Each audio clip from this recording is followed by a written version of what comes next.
লাগা আছে, CC camera লাগা আছে, উপরে দেখো সিসি।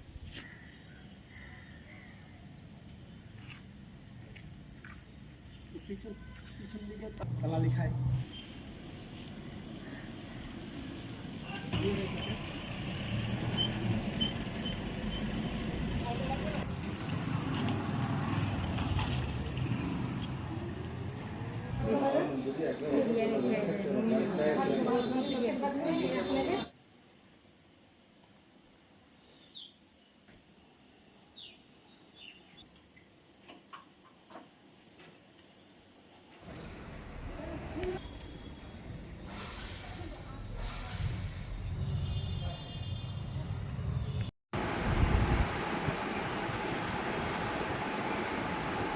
অবস্থান। সেখান থেকে 200 মিটার দূরে একটা আমাদের জায়গা আছে, যেটা মানে প্রথমে RS খতিয়ান আমলে ছিল 57 শতক। হ্যাঁ, যেটা হচ্ছে 109 বাটা 1705 আর 109 বাটা 1706। এবার আমি যখন কাগজপত্র যখন পর্যবেক্ষণ করে করি, তখন দেখছি যে ইলার খতিয়ানে সেই জমিটা চলে এসছে 28 শতকে। হ্যাঁ, নতুন দাগ হয়েছে 981 আর 1001। কাঠামো করতে উদ্যত হয়, দখল করতে উদ্যত হয়। আমি প্রতিবারই আমি উদ্বোধন কর্তৃপক্ষকে ব্যাপারটা জানাই।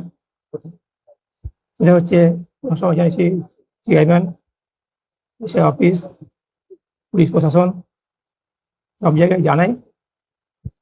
জানার পরে কিন্তু সেখান থেকে আমরা কোনো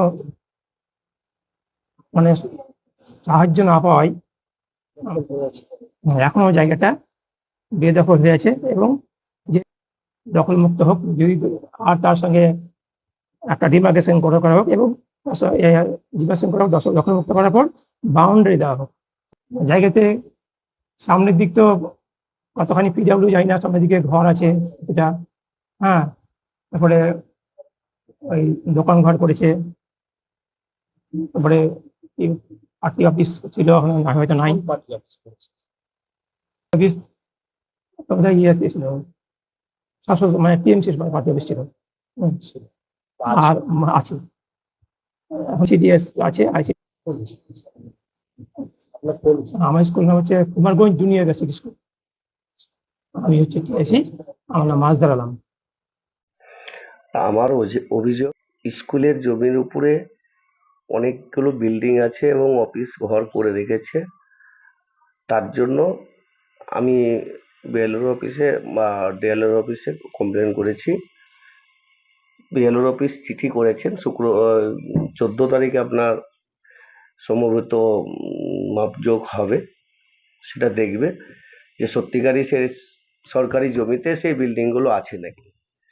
অনেক দিন ধরে তারা ভোগ দখল করছে, তার জন্য আমি ওটা আবেদন জানিয়েছি। পাবে না, কারোর রেয়াত হবে না।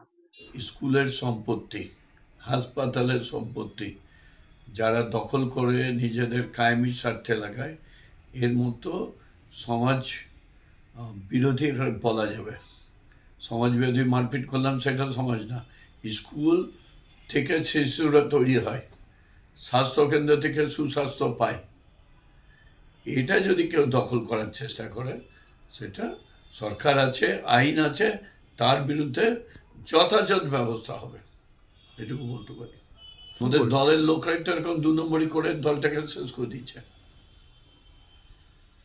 যদি নীতি আদর্শ থাকতো, তাহলে তো এই অবস্থা হতো না।